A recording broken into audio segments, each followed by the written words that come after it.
The date is Friday, September 23rd, and you're listening to Entertain This, a thought-provoking podcast encapsulating all things entertainment. Today we're talking about another classic Cartoon Network show.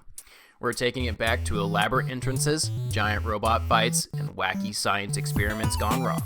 No thanks to an annoying sister that is always destroying her brother's lab. That's right, we're talking about Dexter's Laboratory. Enjoy.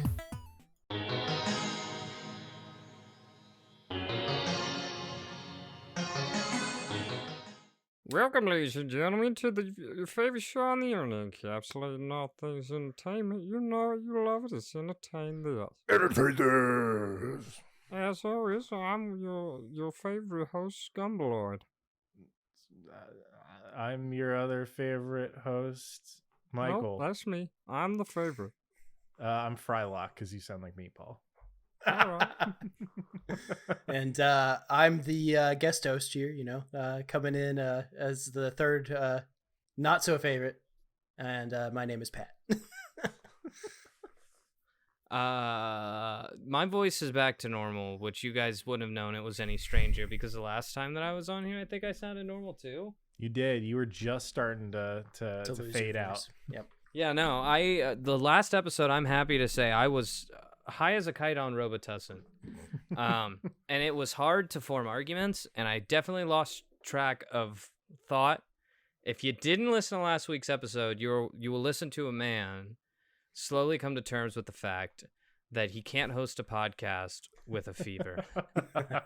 No matter how bad he wants to, and no matter how much effort he puts into it, he will end up not being able to think near the end of it. You'll be happy to know I've recovered. I am not currently on any type of medication, and my fever has gone away. Yeah. It's lit. Just in time for it not to be my episode. What's up, Pat? Hey, yeah, it's my episode this week. So I got some awesome classic Cartoon Network stuff to talk about today. Oh, you guys already know it.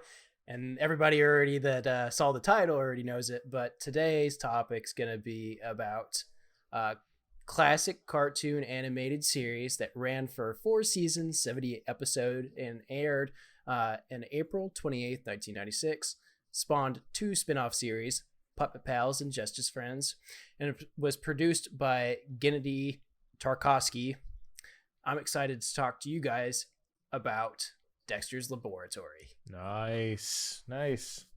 So, before we begin and talk about a little bit of the show's background, what do you guys remember about Dexter's Laboratory? I remember Dexter is a little boy who's very smart. Spot on. Yeah, he's got an annoying older sister named Dee Dee. And I remember lots more, but I don't want to go too long. Well, I hear tell that Alex this is actually one of his favorite cartoons, so I'm excited to see what he has to say about it. About Dexter's Laboratory? Yes. Well, boy, oh boy, where do I start? Dexter's Laboratory was the pinnacle cartoon of my childhood, crammed right between the confusion of Ed, Edd n Eddy and the scary Courage the Cowardly Dog. It was a perfect chef's kiss of childhood animation as we watched Dexter, a boy genius, much like Jimmy Neutron, who would come later on, who had a laboratory inside of his room that he built by hand. He had a pesky sister by the name of Dee Dee, who was always getting into his laboratory and would always cause a muck. He also had a pet monkey who was secretly a superhero on a team of superheroes who fought together with this monkey, who would then sneak back in and return to being just a lab monkey at the end of the day. It was a very good show. It was very self-aware, and it was great. I loved it a lot. You know what, the one thing I started, before I even started looking up things, the one thing I remembered was omelette du fromage. Oh, yeah. Like, that's the French episode. Love, Dexter. Omelette du fromage. Omelette du Fromage.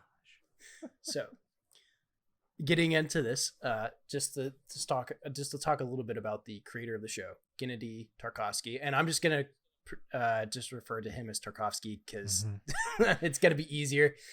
So he's best known for works like Dexter's Laboratory, another one that I think you guys would like, Samurai Jack, Absolutely. Symbiotic Titan, and then Primal. But I don't know how much you're going to know about those two. But Yeah, I've watched the entirety of Primal. That shit is vicious and it's incredible. yeah, I need to get into it. I keep seeing it on TikTok a lot recently, and I need to So go watch good. it. Yeah. Just to talk a little bit about Tarkovsky, he's originally born in Moscow in Russia, what was still the USSR, and his family moved to Chicago, Illinois when he was 7 years old. So his father also defected to the U.S. His interest in comic books and animation led him to go to Cal Arts in Los Angeles. While he was there, he produced 2 student films, one of which basically created the Dexter's Laboratory series. His character of Dee Dee, as we'll get into later, is actually based off his older brother. And then his long form of directing work in television basically all started in like the 90s. So we already talked about a little bit about his TV series and kind of like where he came from. Again, a lot of the people and characters from his show are kind of stem from his life, just like the episodes of Ed, Edd, and Eddy that we talked about. So the main character and cast, this is great to get into. So they had a little bit of different voices. So we get into Dexter. So Christine Cavanaugh was the original voice, then switched into Candy Mulio. So I believe that she ended up passing away. Fact checker, you'll have to check me on this one because I didn't do that much research into this one. But then Dee Dee was the same way, with Allison Moore being the original voice for her, and then Kate Crescent Day coming in. So our fact checker was also talking about Mom and Dad, the character. By the way, they don't actually have any names. They're just Mom and Dad. Yep. Jeff Bennett is Dad, and then Mom is Kath Soy. That being said, so the breaking down of the characters of like the Puppet Pals and stuff like that, I think our audience would actually know a few of these names. So Tom Kenny voices Val Hallen of the Justice Friends, and then Rob Parsons, which again, Animaniacs, voices Major Glory. Yeah, you know he's probably most known for now, though? What do you think? Carl Weezer. Oh, yeah, Carl Weezer. Croissant. Carl Weezer. Jimmy's mom. I love Jimmy's mom.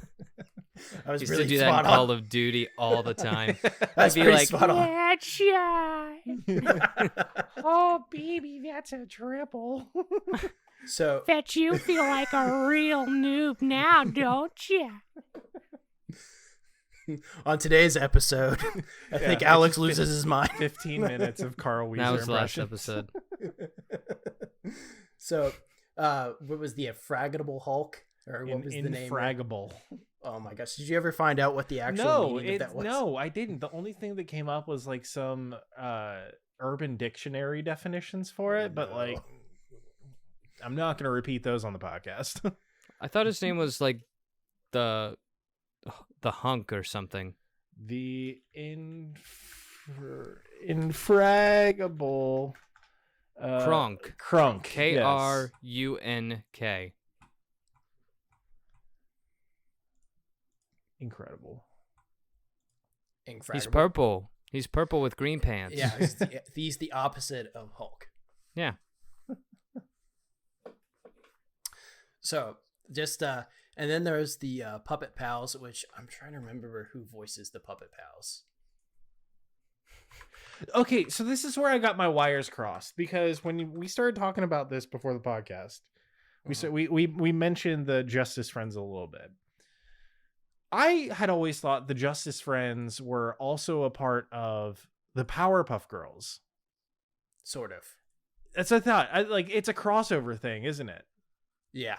Okay. It's definitely a crossover. Because I think I saw them on Powerpuff Girls before I ever saw them on Dexter's Lab. So just became forever cemented as a Powerpuff Girls spinoff. Well, so a lot of them worked on like different works. A lot of the animators like crossed over and did stuff.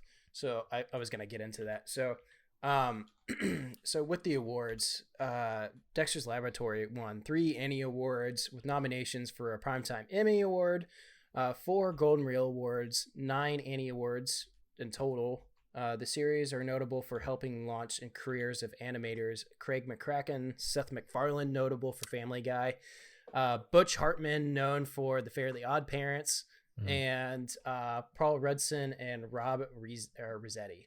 So a lot of big names of animation came out of this. Wow. Yeah. So going from there, I mean, we could kind of just talk about how huge the careers of these people became because of that. But a lot of the guys who originally got into the bigger films and stuff like that all started working for Cartoon Network early on. So as we talk about more Cartoon Network series, we'll kind of get into the fact that like these oh my god, so sorry, that was kind of the title card for it is Dee Dee throwing the middle finger and Dexter showing his butt at the camera. Yeah, rude removal, man. It if you guys if you listeners are super interested, I would go look it up because it is a pretty funny episode, and the uncut version and no censors is on YouTube right now, and it's hilarious. Didn't realize that they had that much cuss words in it, so it was great. Man,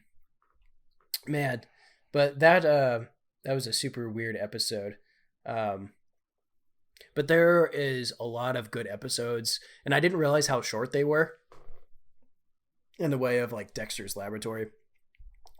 So the episode, I was going to talk about like fan theory next, and then get into my favorite episode, and kind of like talk about episodes that you guys remember and kind of go from there. So this fan theory, I'm going to read it to you. And we talked about this last time, right? Dexter cloned his family, and I want to see if you guys believe this or not, or like how like factual or whatever you think this is, right? I know Alex's answer. It's all garbage. You don't know nothing about me. Don't make assumptions. So basically, the gist of the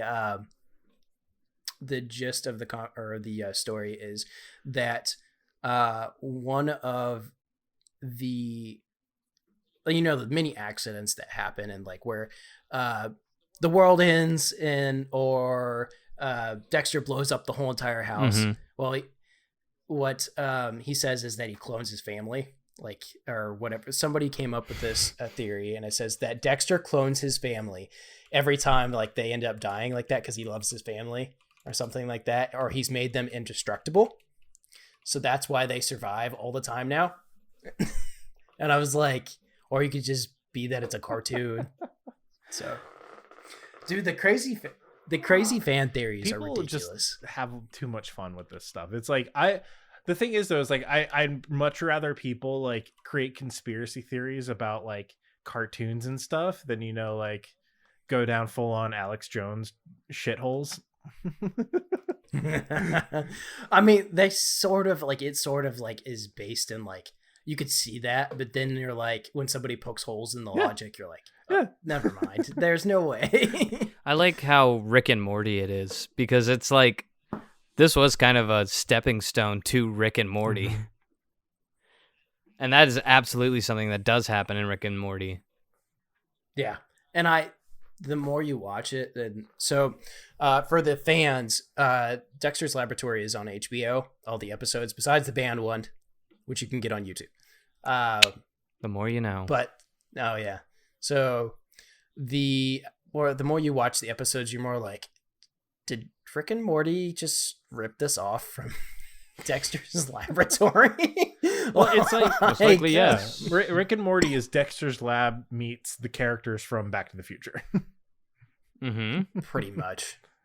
And I was like, this is where they're getting the ideas. And then you start to think, you're like, oh, those writers are probably close to our age and grew up in the same time period. So they're like, or the same like 90s era TV, early 2000s. So they definitely have all these references. No. Granted, then there's other sci-fi things that have done it beforehand too. So it's like, what did Dexter's Laboratory take it from? That like, so. Okay, now Justin Roiland is a good 42 years old. Like, we're not that close in age. I'm not saying Justin Roiland he writes a lot of it. Yeah, he doesn't write everything. Yeah, does he actually write a lot of it? Oh, yeah, he improvs through about half of his script, Yeah. but this isn't about Rick and Morty. It's about Dexter's Lab. About Dexter's Laboratory. I want to talk about Dexter's Lab, darn it. So let's talk about my favorite episodes, and we'll go to your guys' favorite episodes. So the one that kind of stuck out to me, there's two actually. Do you guys remember episode 2 or season 2, episode 1, Beard of Feared? The one episode where Dexter has a beard. Yeah. Action Man. And it's like it has superpowers, doesn't it? Like he can turn into a fist or something. Yeah. That was an insane episode. So basically, it just follows him as he has a beard and it goes around because I believe it's just he wants to be like seen as more rugged and cool. Yeah, rugged. And, rugged. Yeah, rugged. Rugged. Yeah, rugged. Gosh darn. So the second one that it's like, because it was kind of tie here, was the Rushmore Rumble, and this episode follows Mandark, that guy, as they're having a conversation in their, I believe, history class, and this kid pipes up and he's like, what happens if like somebody took over these like Mount Rushmore and made them into like actual robots or like fighting characters, and like they took over the world or whatever? And then he's like, well, the teacher pipes in, well, that's not possible. And then Dexter's like, well, actually, and then says a bunch of like weird, obscure, like sci-fi things. And Mandark's sitting there and is like, hey, what did you say? And then Mandark comes in with George Washington and smashes Dexter's laboratory.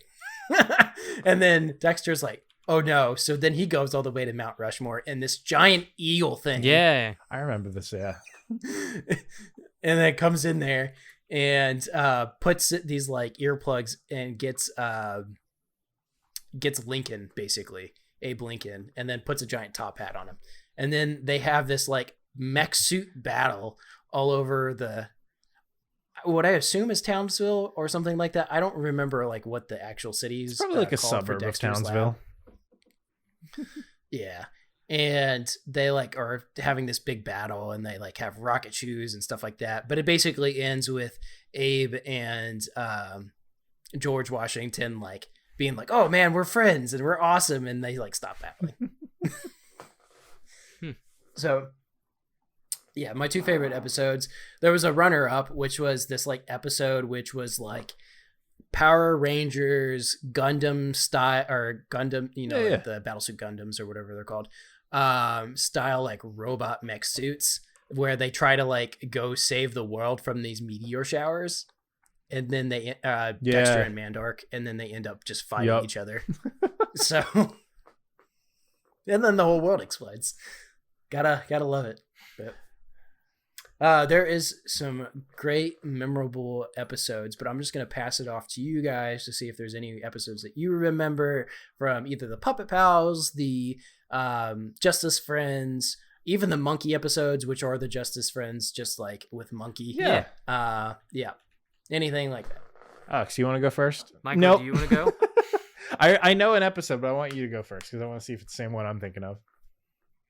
Okay, well, the one that I remember is the one where Dexter, he's a huge fan of Major Glory, right? Which is like their canon's Captain America. Yeah.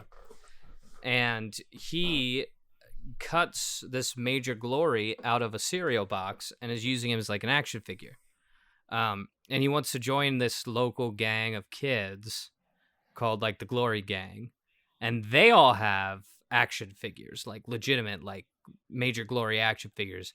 And for some reason, Dexter can't afford one. So he makes his own. And they all have these like weird added benefits, and each toy is like individual, and like one can actually shoot lasers, and one of them can like he has exploding pecs, and like all of these different counterfeit action figure toys. But then the gang who is like takes all these toys and is super excited about it, all of their toys fall apart and they find out that they're counterfeit. And it goes so far as to Major Glory coming and telling Dexter, like, hey, you're a real piece of shit for ripping off my intellectual property. I believe the episode's called Figure Not Included. It's very good. One of my favorites. Now it's your turn. Yeah, that was not the one that I was thinking of. The one that I was thinking of was the one where Dee Dee goes away. And oh yeah, she disappears. And so Dexter, noticing a void in his life, hires a new Dee Dee named Candy. And this is the one where he tries to get her to behave like exactly like Dee Dee. But is unsuccessful. And the big thing that I remember from this one was she's like pretending to act like Dee Dee, prancing around, but that's all she's doing. And Dexter's like, okay. Yeah, she's like, Dee Dee, Dee Dee. Yep. And Dexter's like, okay, that's great. But you also have to dance. You have to dance around. She's like, well, okay, but that'll be $50 extra. And it's just like, oh, okay, that's where we're going with this show. Like Dexter just straight up hired a stripper. Yeah. The adult comedy inside of the TV or the kids' TV shows. That's yeah, the classic Cartoon Network way, man. That's the big one I remember. It's that. Is there any others? The omelette du fromage. Omelette du. No, I think those are all the big ones. I think that I remember. I'm sure as soon as you start talking about more, they'll all just come flooding back to me. Oh yeah. We'll get into that because we got plenty of time. But before I get into that, so as I was talking about Tarkovsky earlier, you did mention prematurely. Yeah. So, as I'm reading here, so he also directed the animated animation for Craig McCracken on the Powerpuff Girls, the original series, and then the Powerpuff Girls movie in 2002. So there's where you get the crossover. Okay, gotcha. Yeah. Also, are we allowed to talk about the features of Dexter's mother, or are we just gonna completely like? What are we talking about? If you want this to be in here, you go for it, man. You want to talk about mommy? Dexter's mommy, yes. Yeah, so she goes down in infamy as one of the members of the dump truck mafia.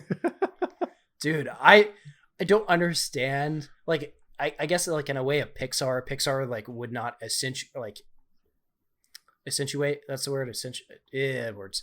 But they wouldn't basically show off anything like above the waist. It's always below the waist. So I don't know if that was because that, but like there was definitely a bikini scene that I remember as a child vividly that should not have been in the cartoon. Well, I think wasn't there also a scene where like slapped across like Dexter's mom's butt is dad's trophy? Yes. There is, yeah. So they're like very aware of the way that they drew. Yeah. So, but I mean that is like you said before. That is just like classic Dexter's Lab. Like one of the other big things that I remember was from Cow and Chicken with the biker girls gang, where they're notorious for just going around and munching on people's carpet. Oh my gosh. Yeah, it was pretty bad. Like it was very implying. Oh, like it's barely an implication. I didn't get it as a child, but now that you say that, yeah. That is there's another episode I need to talk, or another show I need to talk about is Cow and Chicken, and then the spinoff, which is like I Am Weasel. Yeah, I do remember if that. You guys remember that? Don't remember I Am Weasel. Oh, you're missing out. It's like I Am Weasel and I Are Baboon. Oh, I Alright, do yeah. remember that, Yeah. actually. Didn't know it was a spinoff. Interesting. Yeah, it's because the characters originally were in Cow and Chicken, and then people liked the Weasel, the character very much. So we go from there. But oh man, let me pull up the list of episodes real quick and see if I could spur any of your guys' minds here on Dexter's Laboratory. There's one called Stall. There's one called Last But Not Beast, and the image that played at the top of it was a reference to the Beast at King's Island, Ooh. which is interesting. Yeah, this one. Darn Ohio. Ohio people love references to them because rarely do people acknowledge that we are out here, but we are in fact out here. There's a giant monster with an axe for a head who comes to a city and causes chaos. And Dexter, with the aid of his family, the Justice Friends, and the cast of Dial M for Monkey, battle this giant monster in order to save Japan. That's the plot of this episode. Oof. So there was an episode I just remembered where the infraggable Crunk, You got or it. whatever his name is, gets a chip stuck in Oh, his yeah. Oh, yeah. tooth. That episode, man. So episode 2, or season 2, episode 0. Or hold on, let me see that. Yeah. So it was one of just like the extra like stuff that was put in there. Busted, I think is what it's called. No, that's the one with the puppet pals. Is Busted Justice Friends think things that go bonk. It was the episode that was talking about the puppet pals, and then it's like the Justice Friends mixed in. But the one I was talking about, and I'm gonna look for the name of it, is talking about, I think like they just go around trying to get the chip out of his tooth, and then he ends up just going to the dentist anyways because he was trying to avoid it. Yeah, and then it's like a big lesson that the dentist is cool and helpful and makes you feel good because all of his friends were hurting. Your friends will hurt you, but your dentist won't. I thought, doesn't he like end up hurting everybody else but like him? Well, yeah, but they all are like crawling in his mouth and like trying to grab it, and the chip's like huge. Yeah, that's what it was. There was a guy that like could shrink down and then like tried to grab the chip, and then he gets hurt, and then Valhallen gets in there and like uses his guitar and like tries to zap it out of his mouth and like it messes up. I think I remember from this, like Valhallen tries to like hit it out with his guitar, and his guitar crumbles, and so he goes into the corner and just starts crying. That also sounds about right. Dude, there's some good episodes. Why am I blanking on? It's one of those things where it's like if you look at like the list of episodes of the show, like so many of them that just make you go like, oh yeah, I remember the concept of this episode. Mm-hmm. Yeah, there's one episode where Dexter turns into an old person, and like Dee Dee treats him like he's his or her grandfather. I mean, all the episodes follow a very similar metric, which is Dexter invents something. The invention is great until it's not, and it's usually Dee Dee's fault, and then Dexter has to stop the thing. So yeah, well, it's either that or it's like it's pretty Dexter much. actually fucks up. Or Dexter go ahead. Or Dexter's a weird like nerd in school or something like that. It falls along those lines. There's there's not a lot of change in the 78 framework. episodes. Is this just a lot to remember? So there's one where they basically are talking about Star Trek, and like him and his buddies go to the school, and they're like, he's Captain Kirk, and goes to the school, yeah. And my dogs are at the door again. Brought to you by dogs. Don't acknowledge them. It can't be part of the canon. So oh man, there is a better episode about the bot. I thought there was, and I couldn't remember. So big bots. So episode 9 of season 4, there's a like where he actually goes in like the full mech suit and like has a battle. I thought there was the one I looked up earlier was just them trying to save the world, like Mandark and Dexter saving the world. But like, there's a whole episode of him actually just in the Gundam suit. I think the mech suit thing for them started in like a much earlier episode where Dexter is being forced to actually like do physical activity in gym class. So instead of like actually getting good at it, he builds like a alien's power suit. Yeah, so it's Last But Not Beast is the episode that you're talking about, and that's the same season, season 4, episode 8 for everybody to check out. But yes, and then he like nails people with dodgeballs in that one. Do you guys remember the Dream Machine? No, I don't. What's enlighten us? The Dream Machine. Well, Dexter was having nightmares, so he invented a machine that could control his dreams. And then Dee Dee gets into it and enters into his dreams and makes them all nightmares again. What a great sister, man. I always I never had a sister, so I don't get to know, or I didn't have to deal with this. I just had annoying little brothers. But yeah, I always imagined as like a child that I always wanted this like grand lab and to be like Dexter and like how smart he was.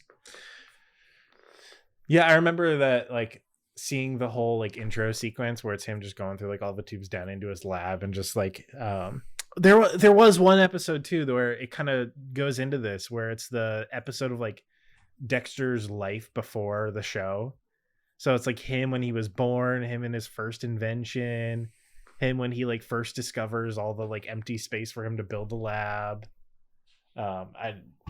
Like it's wild to me just how much is covered in this show, like how deep the rabbit hole goes, how deep the lore goes. The cloning of his family, the killing, the merciless killing of all of his loved ones. It goes into all of it. Yeah. So do you guys remember Dee Dee's imaginary friend? Dee Dee's imaginary friend. Very vaguely, but now that you've mentioned it, like I can remember the spot in which they filled, but I can't remember what they looked like. It's Nightmare Fuel. I'm joking. It's like, what was that show or that movie called where like they had the emotions that were inside of them? Inside. And inside. So remember that little like character that like was like a bear slash, I don't know. It was an enigma. Yeah, it was an imaginary friend. So basically along the same lines, this character has wings. He's got glasses, a big goofy nose. Mm-hmm. I think he can basically fly, and he's yellow. So the character's name is Kuzi. Kuzi. Yes. So Kuzi, yeah. But basically, there's episodes that basically span. I think there's like 2 or 3 episodes. Excuse me, sir. Please use his Christian name next time you're referring to him, which is Kuzalugu Pagoop. Here, Kuzalugu. There you go. Kuzalugu. That's his name. Yeah. So I was reading through some of the episodes, and so it was talking about season 5, episode 12, and it was like, Kuzi's dog, Peepers, is stolen from Kuzi Land. Kuzi begs Dexter for help.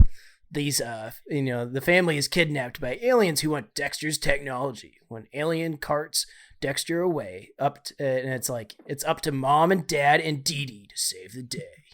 Okay. Duh. Do they? No, I think they end up doing it, but they like find out that Dexter has a lab, and they're like, "What is this?" and technology and blah blah. And then he makes them forget. Probably. See, that was another part of the lore, like the fan theory is that like he just goes and like zaps them so they can't remember about their his laboratory, and that's why they're so like nonchalant about it. That's why Dee Dee keeps wandering into it. And then it's like, ooh, what's this shiny button? Bam, everybody. What's this button do? And launches nukes off and kills everybody. Oh my gosh, Patrick, go back to your script. I don't know. I got a couple more things here to talk about. So we're going into season 6 now, and talking about that. So I don't remember ever actually watching season 6. but like you could tell that the animation's gotten a little bit better now. The plots are a little bit better. But there's an episode where Dexter becomes a barbarian, which is episode 6 of season 6. And I don't know if you guys remember that one. I think I do. It's hard because I feel like that one crosses over the line with like the beard one. Like it's just like transform Dexter into like strong masculine man. It's just like cool. Those 2 episodes are the same. So Dexter is a barbarian just trying to make his way to the bathroom. Then Dexter discovers the power of the potato. Power of the potato. All right.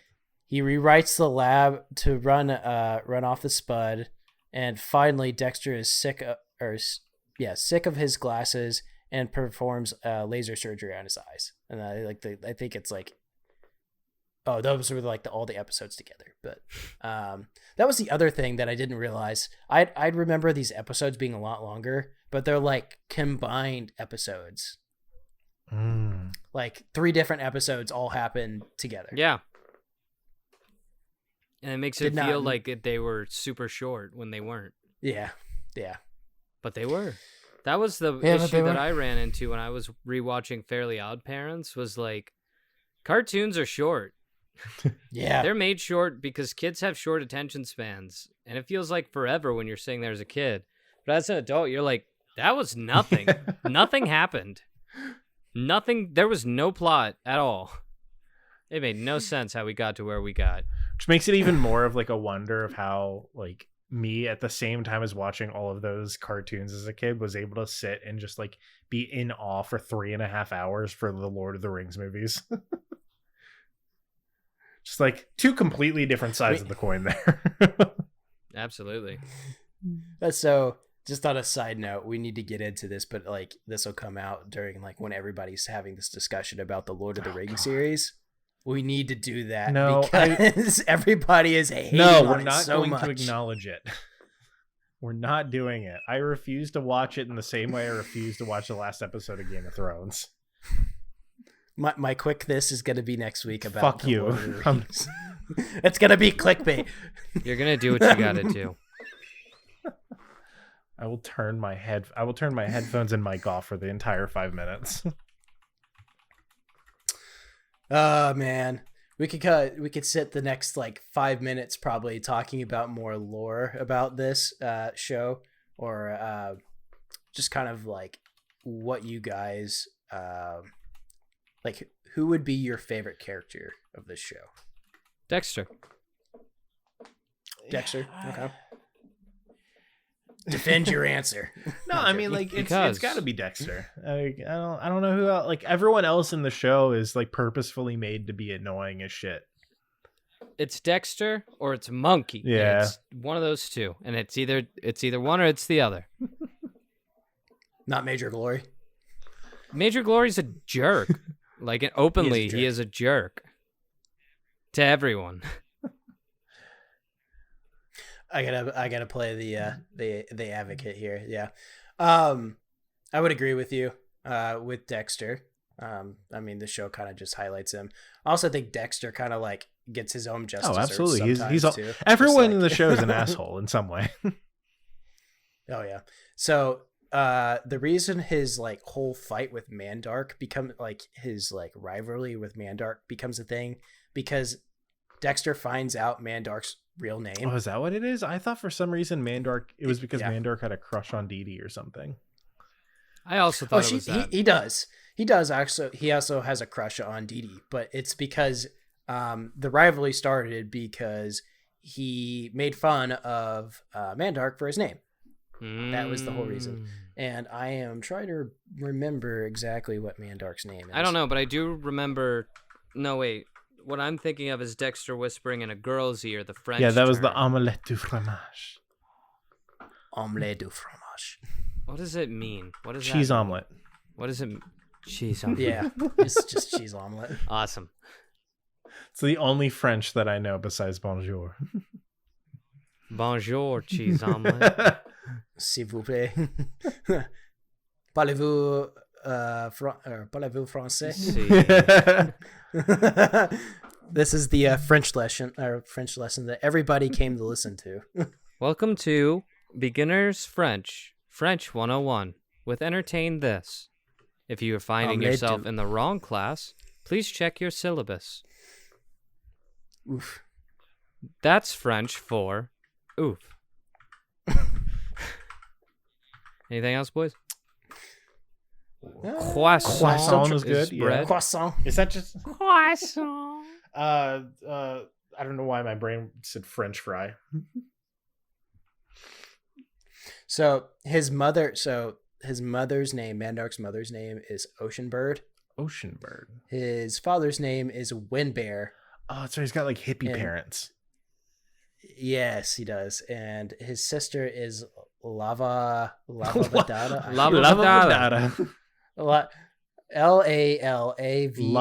Lava Vadada. Yeah. Lava Vava. Lava It's just Vava. baby Lava talk. Vadada. Alibaba. So it is Alibaba. like All of that was French, listener. All of it. We're teaching you Oh. all French. Gosh, what was the name? So he's voiced by Eddie Dizin. And I can't find where his actual name is. We cannot spend But this it's- much of the show on this fact. I refuse to let us. This So is too refuse- much time that we have spent. I don't even want to know the answer. I want to move on. I'm done. Cut it. All right, next. Yep. All right, so we've already established that favorite characters are Dexter. And? That's kind of just a given. And Monkey. Thank you. Because you can't forget Monkey. He's adorable and Uh, great, and he's got a heart of gold. And I won't let him slip through the cracks. Are we skipping over the fact that the woman, he's like got this Oh yeah, no, like, he's in love with a interest that's female a woman human a full female in a woman. full latex suit who Yeah. he fights crime with. That's why I've discovered my love for Jesus. brunettes. Your wife has red hair. She's a brunette. With brunette with red Naturally. highlights. She just dyes her. Okay. Exactly. But yeah. But for the way of spin-offs, so are we talking like which one's better, the Puppet Pals or the Well, it's Justice like the Friends? same thing, isn't it? I thought Puppet Pals was No. No. Puppet Pals always goes jokes along the lines of, "Hey, what's the most dangerous animal in the jungle?" I don't know, like a tiger. Nope, or a bonk, like- E. And then he smacks him with a bat. Oh my god, you're right. And that's Yeah. the pun every time. It's like a Best Up Muppets, which we did talk about last week. Yep, you're right. So, or 2 weeks ago. Yeah. So if you want to check out the Muppets episode, Do it. shameless plug to that. So it needs a little bit of love, guys. Come on. Yep. Love the Muppets. That being said, we're coming up on almost an hour here. I want to thank you guys for joining us. So I'm just going to give into the conclusion, and then we'll go to the quick this for the day. So that being said, the conclusion for this Dexter's Laboratory coming in with all these episodes. Let me get here. So coming in with 4 seasons and 78 episodes. I was actually wrong with that earlier because apparently there's 6 episodes now. This is why you don't trust the Google, because apparently it lies to you. It does still have 78 episodes. Is a great piece of entertainment that spawned off 2 different series of shows. I would highly recommend people to go ahead and check out. There's so many different types of like sci-fi references, many things where apparently like that Rick and Morty now do as well. So Rick and Morty. Rick and Morty. I would definitely check these out. And thank you guys for letting me talk about Dexter's Laboratory. Thank you for talking about it. Boy, howdy. I want to just say you're doing a great job, Pat, on Thanks, guys. stepping up as host. It's coming around to be your 2nd month here, right? That's incredible. You're doing such a great job. And you've talked now twice about Cartoon Network shows. I cannot wait to hear what you talk about next time. Probably another Cartoon Network show. I don't know, but I might spoil it. It might be another Cartoon Network show, or I might change it up a little If bit. you do it 3 weeks in a row, you become the Cartoon Network guy. So you be careful about that. When we get back from this musical interlude, we're going to have a quick this by a surprise special guest. And we're back. I want to welcome to the stage Chloe Price because she's got something interesting she wants to talk about, so I'm foregoing my quick this to her so that she can talk about it. How generous. Hello. Hi, Chloe. I appreciate you passing me the mic in a sense, because I did fall down a rabbit hole earlier, and I was talking about a little bit before the show, but that was before Pat was here. So we are going to talk today about what is essentially an AI creepypasta that has reared its ugly head on the internet. Thank you very much for the Twilight Zone theme. So, wait, before we start, I want to, because we've never actually talked about creepypastas in huge detail Fair on enough. this show. But for the people out there who are like, what's a creepypasta? First off, you live under a rock. Second off, you should look around because there's probably something scary under there. Creepypastas are basically internet folklore that has developed that usually takes a instance that is a little bit creepy, and they tell a story over the internet of their experience with that creepiness. Most of it's fiction, of course, but every once in a while you happen upon some nonfiction that's just as scary. So here's an internet scary story for Chloe. So it's become pretty popular these days to use an AI image generation site like Dolly or Midjourney are two very popular ones where you can just submit a short text prompt and it will give you an image based on that text prompt generated by a computer AI.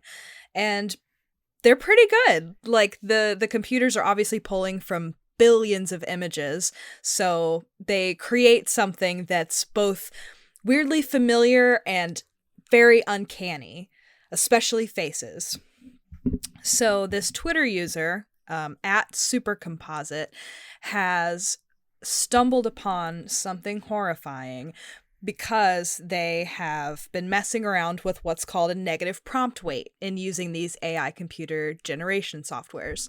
If you don't know, a negative prompt weight essentially is giving the AI a prompt and them giving you what they think is the exact opposite of that prompt. So, for some reason, they put in a prompt, Brando, and then the symbols for the negative weight, and it gave them this kind of a logo with some letters on it and like a city skyline. I'll show it to our visual viewers here. That's what that looks like. So then the artist took that logo and wondered, is the opposite of that logo going to be a picture of Marlon Brando? Because it said it was the opposite of Brando. So they ran the letters on the logo and skyline logo as a prompt. And what they got back was a woman they've decided to name, it's either Loab or Loeb. It's Loab, however you would like to pronounce that. But she has an incredibly distinct and horrifying look. She seems to be an older brunette woman that has rosacea on her cheeks. And she always kind of looks like this. And the more that this AI artist ran pictures through this negative weight prompt, the more she kept seeing this woman's face pop back up, even in things that were completely unrelated to this woman. This, if you're watching our video, was the negative weight prompt from this picture. And they don't know why. Very interesting. She keeps popping up in all of these negative weight prompts, and it gets more and more gory and graphic for some reason, because she was discovered using these negative prompt weights. She's made of a collection of traits that are equally far away from something, but those combined traits are still a cohesive concept for this AI. And almost all of these descendant images contain a recognizable Loab. Like, you can tell that that's her. It's very distinctive. I don't like it. Chloe, make it stop. This is fantastic. Chloe, Keep going. Chloe, make it stop. So this please. artist is like thousands of pictures into this AI prompt and is like going absolutely mad and realizing that what she is basically like an emergent island in the latent space that we don't know how to locate with text queries. And if you don't know what latent space is, essentially when we use these programs to generate things, we're teaching them to recognize patterns so that they can recreate something that looks like the prompt that we give them. But as they go through this latent space, they're like compressing data, and then they take that compressed data and build layers on it based on the relevant information. So what's horrifying about this is that this grotesque and horrifying woman is an equally strong point of convergence as a verbal concept to this AI generator. And What is that? that this image prompting software can be used to like query the latent space and create characters out of nothing, out of something completely unrelated, but still have this like core recognizability.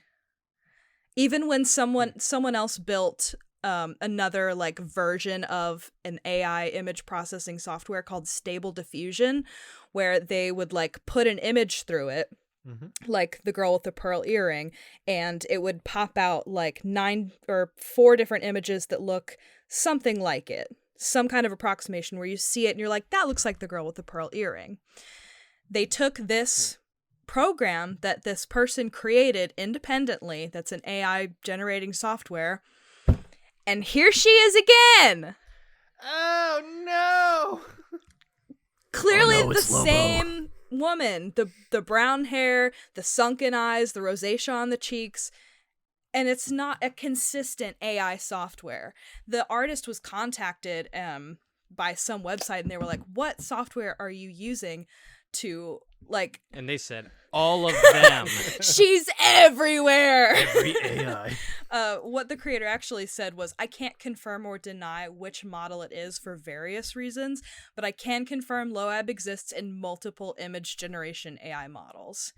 So we have to ask ourselves, is she some kind of presence within the system?